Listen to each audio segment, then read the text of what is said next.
Nesse terceiro vídeo nós vamos abordar o relatório de diagnóstico, que é basicamente o documento final que vocês deveriam entregar para um trabalho desse tipo.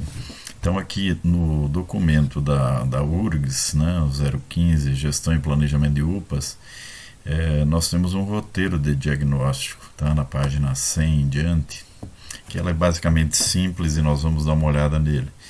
Então ele busca, ao final dos trabalhos, entregar o resultado, que seria apresentado para a família ou para, no caso, enviado um relatório para o professor. Então vai ter um título, que esse título vai ter basicamente qual seria a unidade de produção que vocês analisaram, município, etc., né, os dados da família. A reconstituição histórica, aqui seria então estabelecer uma linha do tempo, né, os movimentos que levaram aquela família até aquele ponto, né, então de onde migraram, como é que se encontraram, de onde vem então essa família, as origens, né. Também a questão do abandono ou introdução de cultivos e criações, né, que período, porque aqui também é um período que se observa há períodos de redução de cultivos, há período de abandono de cultivos, de mudança de sistemas, né? Então, a depender da região, isso vai acontecer, a introdução de maquinário, a compra de maquinários, assim por diante. Isso é importante porque ele vai também dando um contexto em que a família se encontra e como é que ela chegou até hoje, né? Para adotar esse sistema de produção, né? Essa lógica que ela adotou hoje. Um terceiro elemento é sobre o agricultor e a sua família, né? Então descrever a situação socioeconômica, as condições da vida, os serviços que ela acessa, os meios de transporte, etc. Isso também no modelo do questionário tem perguntas sobre isso, né? Aqui é fundamental a questão também do associativismo, que pode abrir perspectivas de sugestões e de atividades, né, de cooperação.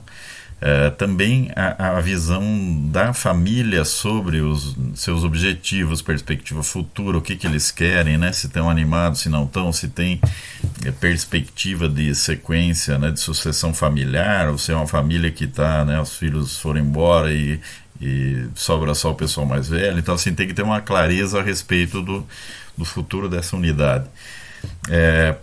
Daí, na sequência, então, tu entraria na caracterização do meio natural da região, né? Aí é basicamente dados geográficos, dados de solo, clima, o que vocês conseguirem.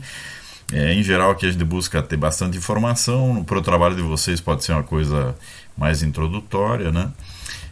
E em seguida entra o aspecto principal do trabalho de vocês, que é aqueles dados que vocês coletaram, né? Então a descrição e avaliação dos fatores de produção.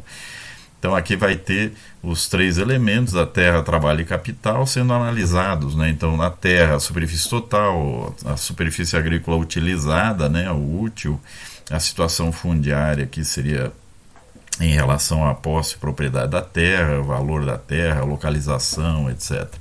Em termos de trabalho, fundamental a disponibilidade da mão de obra, se há venda ou não da força de trabalho, se há atividades não agrícolas, ou seja, realizadas fora da UPA, né, fora em outras atividades, mesmo às vezes se tem uma atividade que ela vamos dizer assim, o sujeito tem um trator e ele presta serviços para fora. Isso é considerado atividade não agrícola nesse caso, porque ela não está focada na superfície agrícola útil, na terra própria ali que está sendo trabalhada, né, naquele ano.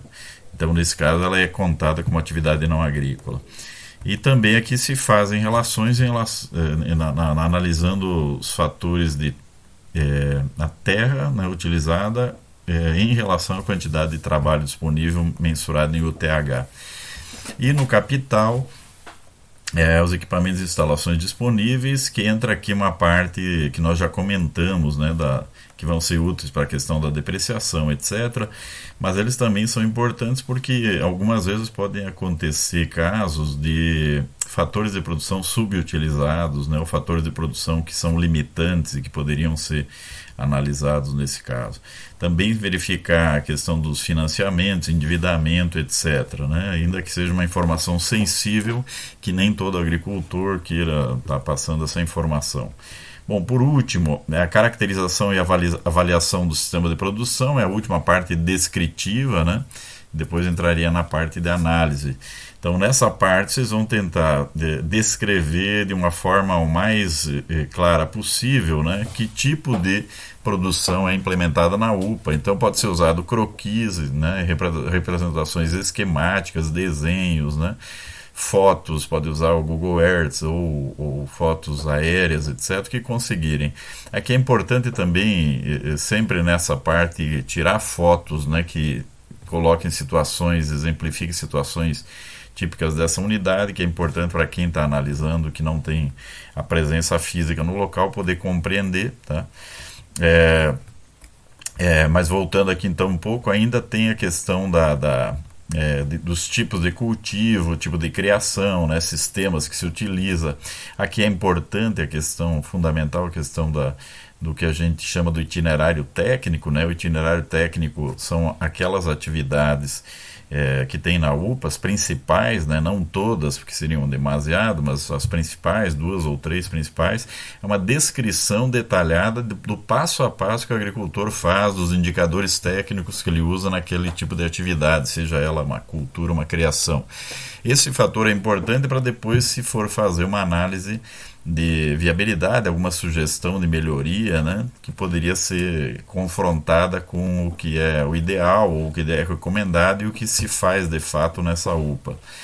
Então também vai ter descrição sobre atividades de transformação, extração, né, que eventualmente aconteçam, se há fontes de renda não agrícola, aquelas que foram comentadas, fora dessa unidade produtiva, e que elas possam então ser descritas aí porque elas vão compor a renda total, né, no final, além somada à renda agrícola. Os destinos da produção, isso é extremamente importante aqui, principalmente para identificar tudo que é gasto, por exemplo, o que é produzido e que é consumido pela família e que precisa ser valorizado, porque é uma forma de renda não monetária que essa família tem acesso. A partir desses dados, então vocês começam já o estudo do desempenho econômico, né? Aí tem vários índices, né? Então vocês vão fazer aquela análise que eu já mostrei no vídeo 1, sobre o produto bruto, consumo intermediário, depreciação, valor agregado bruto, né? O valor agregado líquido, a renda agrícola, né? E aí todos os outros elementos e componentes, inclusive os relativos, né? Os indicadores relativos, como o valor agregado por UTH, valor agregado por hectare sal, ou seja, por hectare utilizado efetivamente naquele ano, e a renda agrícola por trabalhador, né, no caso, também por hectare sal, e a renda total por trabalhador e por hectare sal. Então, nesse caso também, aqui o objetivo é fazer um estudo comparativo. Se vocês conseguissem destrinchar bem pelas atividades principais, aqui seria possível identificar assim, que atividade rende mais por hectare, que atividade rende mais por hora ou por dia trabalhado nela, assim por diante, né? Então, pelo fator escasso, se poderia até indicar para aquele ano, quer dizer, a gente ter uma noção melhor de qual produto ou qual atividade produtiva dentro dessa unidade está tendo os melhores resultados, tá? Isso, em geral, pode trazer surpresas, né?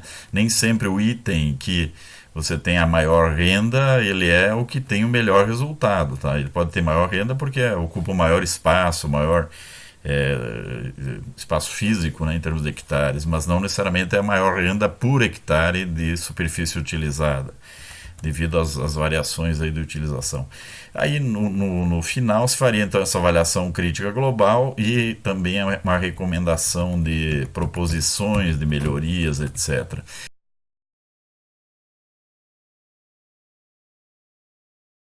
Então nesse terceiro vídeo aqui a gente está analisando nessa parte final a questão das recomendações, as proposições que nós faríamos para essa unidade de produção que está sendo analisada.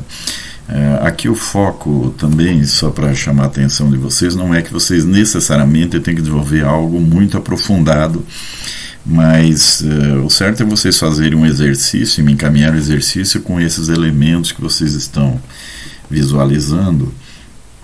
Então aqui nós temos os 5 itens que nós vamos levar em conta agora e vamos fazer uma análise. O primeiro elemento, a gente partiria da análise do plug, né?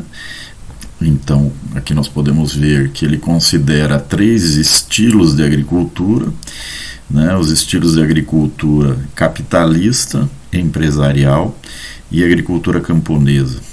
A agricultura capitalista sendo aquele agricultor que é focado no trabalho assalariado, busca o lucro, que tenta desenvolver uma agricultura em geral especializada, bastante afeito ao risco, né, aceita correr risco e busca desenvolver então um processo produtivo em geral especializado, e que pode a qualquer momento, quando as atividades caem numa situação de inviabilidade, ele pode imediatamente parar de produzir. Há uma segunda condição, que seria do agricultor empresarial, ao qual eu prefiro denominar de agricultor familiar modernizado, porque esse agricultor ele não tem trabalho assalariado, ele é uma família que tem uma característica de produzir prioritariamente para mercado, em geral que vai se especializando também, muitas vezes em forma de contratos de integração. Então, aquela família que está direcionando a sua unidade de produção para mercado, né, para a produção de leite, para a produção de grãos, para a produção de hortaliças, de animais, né, e muitas vezes, como falamos, integrados com empresas capitalistas ou cooperativas de tipo capitalista. E a base desse trabalho é familiar, com uma eventualidade muito pequena de trabalho assalariado, pontual, mas não recorrente, e também eventualmente podendo até ter troca de dias de trabalho, de serviços com outros agricultores. A terceira condição é a condição da agricultura camponesa, que é muito semelhante a essa situação, só que ela, nesse caso, nesse extremo, né, é colocado como um agricultor que tem aversão ao risco, que evita correr risco, que não organiza a sua unidade de produção com base para mercado, mas sim para atendimento das necessidades da família, algumas vezes porque não tem condição mesmo, porque tem área pequena, porque tem pouca condição de produção e, portanto, o que produz é para consumo, que algumas vezes é obrigado a complementar sua renda com trabalho externo para poder de fato atingir um nível de reprodução social, e que é um agricultor então que evita endividamento, evita crescimento rápido da produção, que tem muitas vezes aversão mesmo a se endividar e a pegar empréstimos bancários. Então, essas 3 formas de agricultura são intercambiáveis, ou seja, um agricultor pode, num determinado momento, estar como camponês, migrar para empresarial, se especializar, voltar para mercado, pode depois voltar para cá, entrar em crise, né, se inviabilizar e também assumir e se colocar numa condição de camponês, e ele pode também entrar em refluxo, pode, né, piorar suas condições e se inviabilizar. Isso vale para cada um deles, então há uma dinâmica aqui, né? Um capitalista que quebra e que vira empresarial, ou quebra e que vira camponês, né, nesse sentido, já que é um estilo e não uma condição aqui cultural de fundo, ela está condicionada culturalmente, mas também está ligada aos fatores de produção. Nós temos aqui, a partir do esquema do plug, então, qual é a primeira tarefa que caberia para o grupo, né, para a análise de vocês? É tentar identificar a unidade de produção que vocês localizaram, estudaram, em que tipo de estilo de agricultura se encaixaria melhor, né? Qual estilo? É o estilo camponês, é o estilo do familiar modernizado, ou é o estilo do agricultor capitalista, né? Muitas vezes, se vocês estudem o texto do plug, vocês vão encontrar incongruências com o modelo, porque o modelo coloca um extremo, uma posição ideal, um tipo ideal, no sentido weberiano, e não necessariamente vocês vão encontrar então uma coincidência exata entre o que é aquele agricultor real e o que é esse modelo pensado pelo plug. Mas há uma preponderância, né? Há uma característica predominante. Então façam uma análise, no caso de vocês agora relativamente rápida, no que implicaria isso, quais essas diferenças, o que chamou a atenção de vocês. E na base desse estilo dominante, então daquilo que vocês identificarem como estilo de agricultura dominante, comecem a pensar que conjunto de elementos poderia contribuir para a análise de melhoria dessa unidade de produção, né? Se é um camponês, ele não vai estar disposto ao risco, não vai querer se endividar, então, né, pode ter uma característica dele talvez ter mais propenso, a minha interpretação é que é o perfil mais propenso para trabalhar, por exemplo, a agroecologia. Muitas vezes ele está próximo disso, né? Mas pode não saber, pode não dominar a agroecologia. Já os outros modelos, né, os outros estilos, né, que seria o correto, tanto o modelo capitalista como o modelo do familiar modernizado, se eles estão numa fase ascendente de economia, eles não vão querer, por exemplo, ouvir falar em agroecologia ou uma redução de insumos, etc. Mas pode ser que num momento de crise, enquanto eles entrem em crise, contradição, eles se sujeitem a essa condição, né, a essa situação de abrir uma brecha e voltar a repensar um modelo produtivo. Então isso depende muito da condição. Eu acho que é uma chave interessante de análise que nós podemos usar. Ou seja, se eu quero discutir agroecologia, o perfil mais próximo para trabalhar é obviamente o perfil camponês e não os outros dois, a não ser que eles estejam em crise, a não ser que ou uma crise ou por exemplo um problema de intoxicação, né, por agrotóxicos, etc., que também potencializa a possibilidade de discussão da agroecologia. Bom, uma vez definido isso, então qual é o estilo e que elementos da proposta de modificação seria possível trabalhar e propor, aí teria que também então pensar quais seriam objetivos de incremento quali e quantitativos a partir do perfil e daquela realidade que vocês identificaram. E também observar e tentar trabalhar neutralizando e reduzindo aspectos negativos, né? Por exemplo, se tu tem uma elevada especialização de um agricultor familiar modernizado, você pode tentar discutir estratégias que reduzam esse grau de exposição ao risco, né, para ele desenvolver outras atividades, etc. Então aqui depende, claro, obviamente vai depender de fatores de mercado, etc. Não tem uma condição dada e uma situação geral dada, né? Então esse é o primeiro elemento. O segundo elemento, então, seriam os limites e constrangimentos identificados na análise da UPA. Aqui é basicamente olhar para aquele relatório que vocês elaboraram. Esse relatório ele tem uma série de aspectos que é preciso retomar. E aqui a gente trabalha com 3 elementos, tá?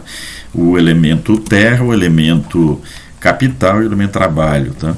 Então, na análise que vocês fizeram, vocês pegaram, se a análise está bem feita, se ela tem os vários elementos, ela vai ter a discussão da superfície total, né, a partir da superfície total, a composição da superfície agrícola útil ou utilizada, né, que é aquela efetivamente utilizada pela unidade de produção agrícola para a produção naquele ano considerado. Então, ela é, em geral, uma área menor do que a superfície total, obviamente, né? E pode ser muito menor do que a superfície total. Então aqui é importante isso.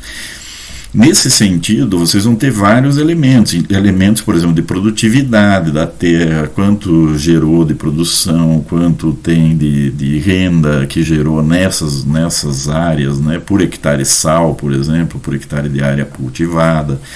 Essa renda pode variar entre culturas, né, porque elas vão ocupar áreas diferentes, entre atividades, criações, etc. Vocês podem analisar também restrições físico-químicas, né, pode ser excesso de pedregosidade, excesso de umidade, pode ser restrição do ponto de vista ambiental, pode ser restrição pela questão né, da declividade, enfim, tem que analisar a condição concreta, real e fazer observações. Em relação ao capital também, os mesmos elementos, mas aqui entra a questão do endividamento, né, se o agricultor está endividado ou não, se há capacidade de geração de excedente nessa unidade de produção, isso vocês têm que identificar. Então, se os dados estiverem corretos, o resultado vai mostrar, deu positivo ou negativo, gerou renda agrícola ou não. Mas também vocês podem observar se aquela família, aquela unidade, conseguiu ao longo do tempo aumentar o patrimônio, se ela conseguiu aumentar a terra, ou se ela está tendo que reduzir, ou se há redução, se os bens estão reduzindo, é porque ela está talvez com problema de acumulação, não está conseguindo acumular, está com problemas, tá? E se ela está conseguindo acumular, identifiquem quais são os eixos de acumulação, ou vice-versa, os que estão representando perdas, até pela própria opinião da família, etc. Mas aqui também eu posso ter condições que o capital vai ser o fator restritivo, então aí é um elemento também para ser analisado. No caso da terra, eu também não cometer. Às vezes a terra é o fator restritivo, né? Então um agricultor que tenha pouca terra, uma família, um empreendimento que tenha pouca terra, ele vai ter necessariamente que a gente olhar o que é mais produtivo em termos de área, né? Para a gente fazer as opções e as proposições. O terceiro elemento é o trabalho, né? Então, aqui no sentido de restrição, primeiro identificar o número de unidades de trabalho humano existentes, né? Podem ter então, aquela composição de 8 horas de trabalho por dia, vezes 300 horas por ano, 300 dias por ano, desculpe, que daria 2.400 horas ano. Então isso é uma UTH, equilibrar essa UTH a partir de calcular quantas são nessa unidade e perceber se nessa unidade tem uma folga, tem sobra de mão de obra ou tem falta de mão de obra, né? Aqui também pode ter outros fatores, por exemplo, esta família, se é uma família, ela tem perspectiva de sucessão, tem filhos novos, não, estão só o casal mais ditoso. Quer dizer, qual a perspectiva que está colocado, né? O grau de desenvolvimento das forças produtivas do trabalho, quer dizer, se aquele trabalho que é feito nessa unidade ele é produtivo, ele resulta, né, ou não, é um trabalho que se nota que ele não tem muita condição de gerar produtividade, de gerar excedente, se ele é especializado ou não é, se tem algum diferencial que permitiria, por exemplo, produzir produtos artesanais diferenciados, né? Também, então, essa questão da sucessão familiar e da penosidade do trabalho e das alternativas possíveis. A questão da penosidade a ideia é reduzir penosidade, não ficar aumentando. Muitas alternativas podem, né, resultar em aumento da penosidade, tá certo? Então, esse pode ser um elemento para vocês levarem em conta. O terceiro elemento que a gente vai analisar é a análise dos fluxos de matéria e energia. Para aqui nós vamos usar dois elementos do Valdemar Arle e do Van der Ploeg, né? Que eles vão em seguida serem mostrados para vocês levarem em conta. Bem, aqui nós temos uma ideia geral que é colocada pelo Ploeg, né, retirada do livro Camponeses e Impérios Alimentares, onde ele mostra que o camponês atua num ambiente hostil, ele tende a lutar por autonomia, né, para se manter autonomamente. Para isso ele atua sobre uma base de recursos autocontrolada, que é a terra, né, os recursos que eles têm disponível dentro da propriedade, da unidade de produção. Ele altera essa unidade de produção, essa natureza, através do trabalho, né? Então ele faz uma coprodução da terra, dos meios, na base de recursos que ele controla, e ele, então, a partir disso, vai tentar sobrevivência e, se possível, vai gerar excedentes para o mercado, né?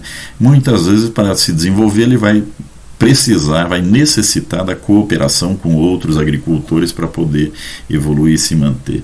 Essa coprodução vai gerar outras atividades, vai afetar a base de recursos, vai afetar a luta por autonomia, né? E também, então, ela vai estar num processo de realimentação contínua, enfrentando sempre esse ambiente hostil, que é representado muitas vezes pelas empresas, pelo capitalismo, pelo governo, aí vai depender de uma série de situações. Um outro elemento de análise dos fluxos tem a ver, então, com esse esquema que é colocado pelo Ploeg, que a gente também teve a discussão em aula, que é aqui, ó, na parte de cima desse esquema, nós temos a relação de uma unidade de produção, que estaria representada, por exemplo, aqui nesse elemento central, nesse retângulo, mas não só aqui no retângulo, né, mas eu teria então na parte superior desse esquema o que são relações com o mercado, e na parte inferior as relações internas, né? Então vamos tentar rapidamente explicar e entender isso aqui. Então aqui tu tem uma situação que é para a produção agrícola, eu ter uma mobilização de recursos via mercados, quer dizer, a aquisição de recursos no mercado. Pode ser adubo, sementes, óleo diesel, serviços, etc., né?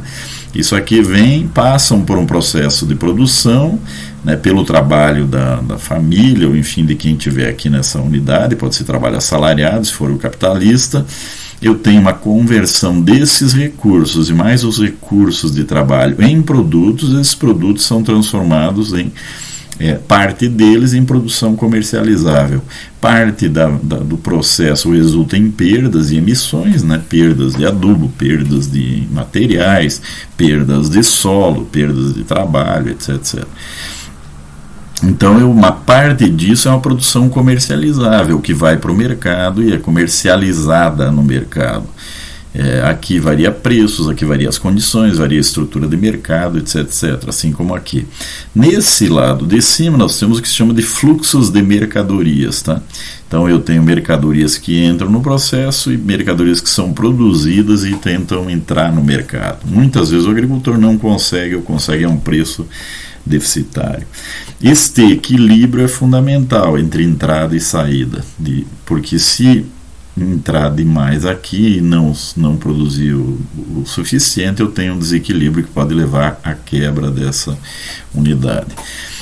Então esse é um primeiro elemento. Na parte de baixo está ligado então a que são uma parte dos recursos e produtos gerados, eles são reincorporados nos processos produtivos na forma de recursos. Por exemplo, eu produzo uma semente ou uma muda a partir do trabalho e das condições locais. Essa semente, essa muda é reincorporada num outro ciclo produtivo e vai ser trabalhada então ao longo do tempo, elevando a capacidade produtiva. Isso pode ser também a formação de um novo reprodutor, né? A criação de uma bezerra para que ela se torne uma vaca e assim por diante.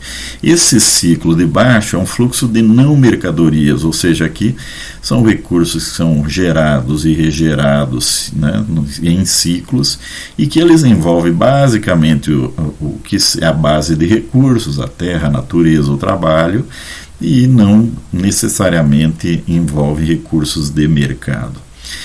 Então esse é o fluxo e que teria que ser analisado detidamente na unidade de produção que vocês estão analisando, e analisar e reconstruir isso graficamente para poder enxergar isso daqui.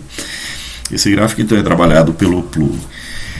Aqui é que a gente fala, bom, se eu tenho um camponês que tem menor relação com o mercado, ele vai ter menos ingressos por aqui, menos mobilização de fluxo dos recursos via mercados, ele vai ter menos produção e vai ter uma parte maior do ciclo por aqui. E pode eventualmente complementar com a venda de mão de obra, para complementar alimentação, saúde, etc. Então, o camponês vai estar mais na parte de baixo. Já o capitalista e o familiar modernizado estariam mais focados nessa parte superior. Mas não impede de eu ter situações intermediárias, que vão ter esse conjunto todo acionado. Também implica que eu posso analisar essas condições e, a partir delas, do real, propor, né, redução disso daqui para tentar coproduzir os recursos por aqui, o que implicaria em aumento de trabalho, né, ou aumentar também a eficiência aqui, né, do trabalho, a força produtiva do trabalho para gerar mais produto comercializável. Aqui o processo agroecológico reduz insumos e poderia, né, num processo aumentar receitas, enfim. Aqui há uma série de elementos possíveis de serem analisados. Além disso, nós teríamos uma proposição que o Valdemar trabalha, o Valdemar Arl, que ele estipula um esquema também que é para análise e planejamento das unidades de produção, mas ele faz questão de também então colocar nessas entradas a qualificação e quantificação em termos financeiros, tá? Isso daria um gasto anual com as entradas, uma tentativa de quantificação de perdas e uma tentativa de quantificação de saídas, né? E também alguns elementos do clima, etc. É mais ou menos o mesmo esquema, mas ele não deixa talvez tão claro aqueles ciclos, né? E talvez uma combinação dos dois, dessa proposta do Valdemar e daquela proposto pelo plug poderia ser interessante. E aqui eu vou ter um resultado, né? Com essas análises me permitiria esse resultado. Então esse é um elemento que vocês podem analisar tanto a situação atual, como talvez pensar uma condição, né, que é atual, mas como também projetar uma condição, né, imaginar uma outra situação. Então, analisando, a partir da análise dos fluxos de matéria e energia, então nós vamos ter aqui, nós já vimos o Valdemar e o plug, nós vamos ter então, para a análise de vocês, que elementos emergem da análise desses fluxos, vocês observando. Então tem que olhar o caso concreto, a situação concreta, ver o que emerge, o que chama a atenção, qual é o desequilíbrio, quais as possibilidades, né, que elementos. Então isso é a capacidade de observação, treinar em observação e tentar produzir uma reflexão a respeito disso, né? Que sinergia seria possível alcançar, que aspectos podem ser melhorados, que perdas poderiam ser minimizadas, né? E se o fluxo está muito do lado de cima naquele esquema do plug, é possível fazer o circuito inferior, que tipo de investimento seria necessário, enfim, tem uma série de questões aí que é possível.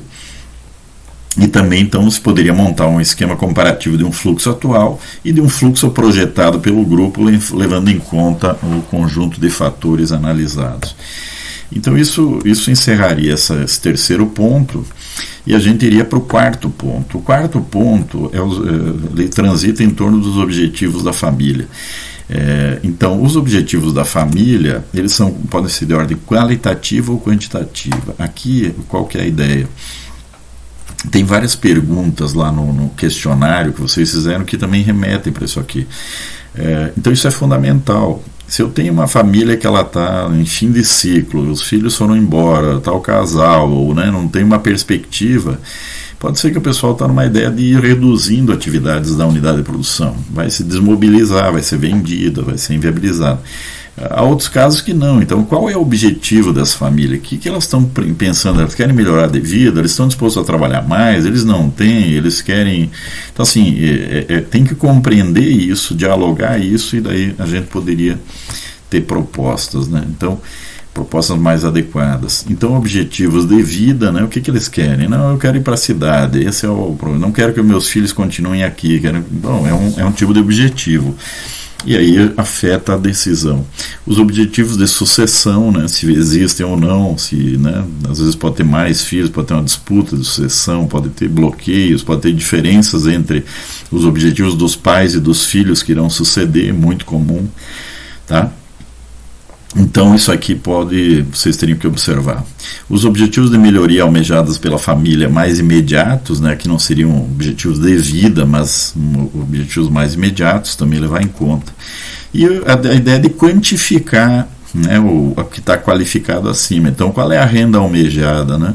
Quanto eles pretendem alcançar? Então aqui nós temos uma ideia de que é possível trabalhar com 4 componentes de renda, né? O que seria uma renda mensal, né? Imaginar algum tipo de atividade, ver se existe, se é possível que essa família pudesse ter e que alcançaria uma renda mensal para contribuir com a sua manutenção. Uma renda sazonal, que pode ser periódica, talvez a renda principal, né? Por exemplo, tu plantar soja, tu vai ter uma colheita por ano, né? Então tu vai ter uma renda sazonal, mas que pode ser importante, pode ser talvez até a maior da família. Então a mensal complementaria. Em alguns casos a mensal vai ser maior, no caso do leite, né? Então assim depende muito da situação, das condições, etc. Mas era importante uma combinação dessas várias rendas, né? Caso seja possível. Tem a força de trabalho, tem alternativas de mercado, etc. O outro elemento é a poupança, né? A poupança verde, a poupança viva, né? Que é uma forma do agricultor ter uma reserva, né? Então, às vezes, assim, tem uma possibilidade de um pequeno reflorestamento aqui, mas com espécies que pudessem ter um valor mais elevado para um dia, uma necessidade, uma precisão, poder se desfazer, ou essa poupança pode ser através de animais, né? Tem a questão do autoconsumo, que é fundamental, né? Em alguns casos ela é importante, porque as famílias podem gastar muito na compra de produtos, e a questão do investimento para obter renda através de ações coletivas, tá? Muitas vezes não tem como individualmente achar alternativas, então aqui teria às vezes pode identificar que talvez atuando coletivamente seria possível ter outras rendas, né, e outras articulações, agroindústrias, cooperativismo, etc., que deveria ser pensado e refletido. O outro elemento também que está aqui, pode ser um objetivo quantitativo, é discutir o volume de trabalho limite e o ideal que seria, né, os períodos com foco em redução ou elevação de trabalho, a partir da análise que vocês fizeram.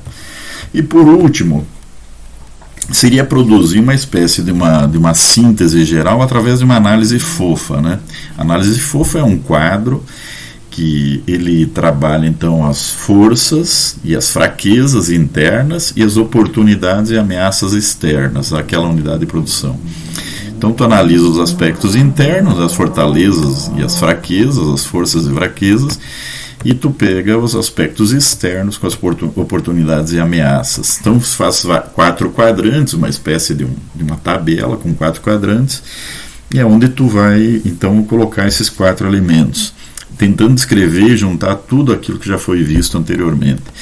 Então isso aqui vai dar um quadro que visualiza a situação dessa unidade, que permite talvez facilitar a análise que vocês têm que fazer.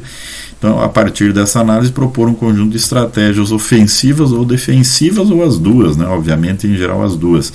As ofensivas é que tu aproveita uma oportunidade externa que se alinha com uma coisa que a unidade é forte.